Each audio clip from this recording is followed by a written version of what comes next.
Vybez Kartel. You will not go free.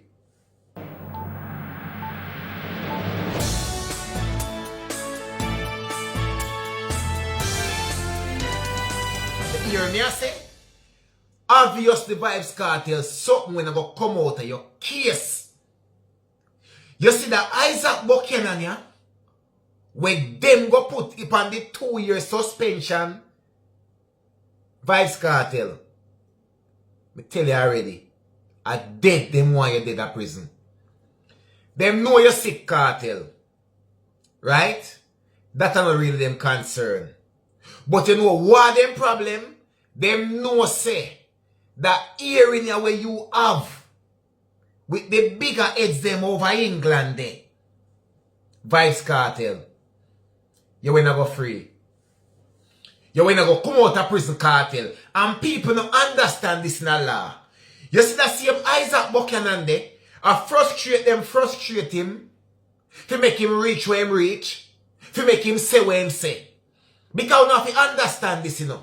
Say for example, you live next to your neighbor. Right? Your neighbor they right there so. And every time you sweep up out of the front of your yard, them can dash back rubbish out there. So you clean up and so them dash rubbish. So you clean up and so them dash rubbish. What a go happen? Must frustrate you, you know. No matter how humble you is and how calm you is, you know. Take for instance Vybez Kartel law, you know. It's the only liar we put Vybez Kartel to this level, yeah. We give him hope. Remember when me telling you know, people say Kartel come out, come put out him post the other day, you know, when him free, you know. Because the liar way ma do, the work way ma do, the Isat Buchanan, the work way ma do, and he ma dig up some place, and he ma make something up, man, and reveal something in a Vybez Kartel case, them have to get rid of him. What you think that do to Isat Buchanan, you know? Incredibility. He may come back and practice law after 2 years, you know, but incredibility in the legal world. If you're not careful, them start saying we mix up in a bandol or sitting and all kind of thing. Vybez Kartel, them want you dead at prison. Member J Progress tell you that. Remember, you know, how much dancehall artists ever see go in a parliament? When Gaza and Gully start, right? Uno tell me if you never see the government of Jamaica, whoever they were at the time, whichever year, ever have to call 2 dancehall entertainer in a parliament for secular feud. Jamaica people no fool? Or am me alone an idiot? Uno ever seen the history of dancehall when the government of Jamaica calling 2 dancehall entertainer, right, in a parliament to settle a feud in the street. Remember, you know, dancehall entertainer get to youth, you know. All the government view get to youth. So when Vybez Kartel and Mavada do in a parliament, uno 2 powerful youth. That me I try show you. As an entertainer, uno cannot have them the power they are will. A problem for the country. And this is why them get rid of Vybez Kartel. What do you think happened to Mavado? You see Mavado have a runway. Only 2 options Vybez Kartel may have. Either runway or the option where they right now. Mavado have a runway. You see what reach Mavado? You don't see. People, me tell you something, man. The influence that Vybez Kartel have is way too much for any ghetto youth have. You hear me I say? Remember, you know, me said this already, you know. Everything where them try after Vybez Kartel him bounce back on them.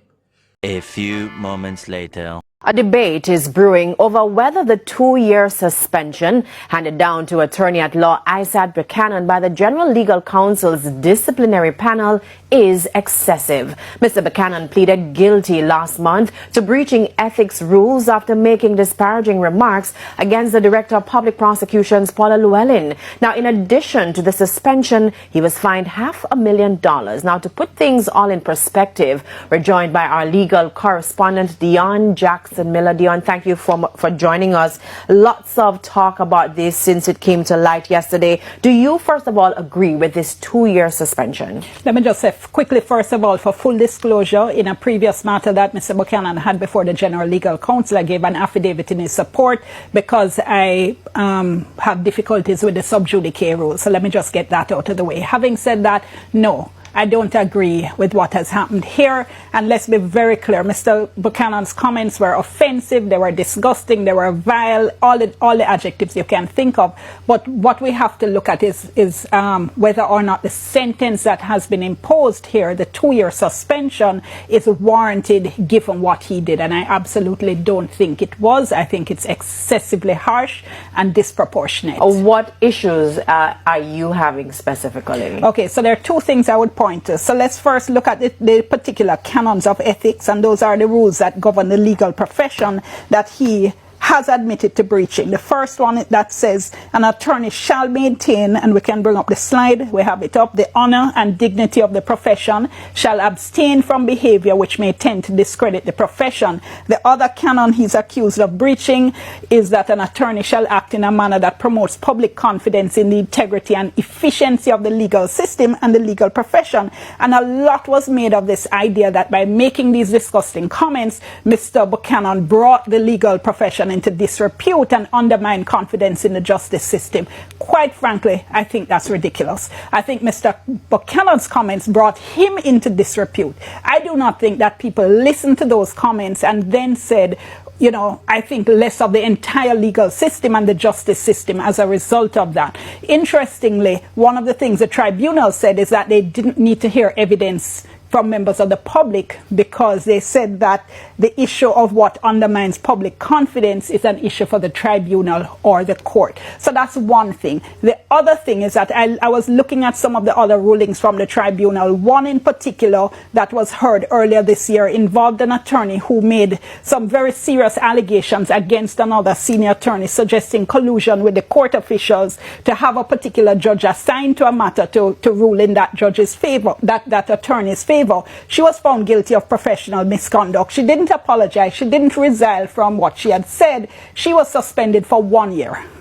So I think there's an issue of proportionality here. I think, as I said, the sentence is way too harsh for what it is he did and admitted to doing. He also threw himself on the mercy of the tribunal. There was no trial. He admitted he asked for leniency. And I just want to squeeze this one in. Do you think that there should be changes in terms of how the legal profession is regulated? I think the legal profession is over-regulated. I think that's something we tend to do in this country. We need to remember that there are other consequences. So, for instance, he said he had to resign as chairman of the PNP's legal commission, resigned as teacher at a lecturer at the university where he taught. There are serious social and professional consequences that don't always line up with the kind of regulation where we're barring somebody from practice. And if we think it's okay to bar somebody from practicing, from earning for 2 years based on something they said, however nasty,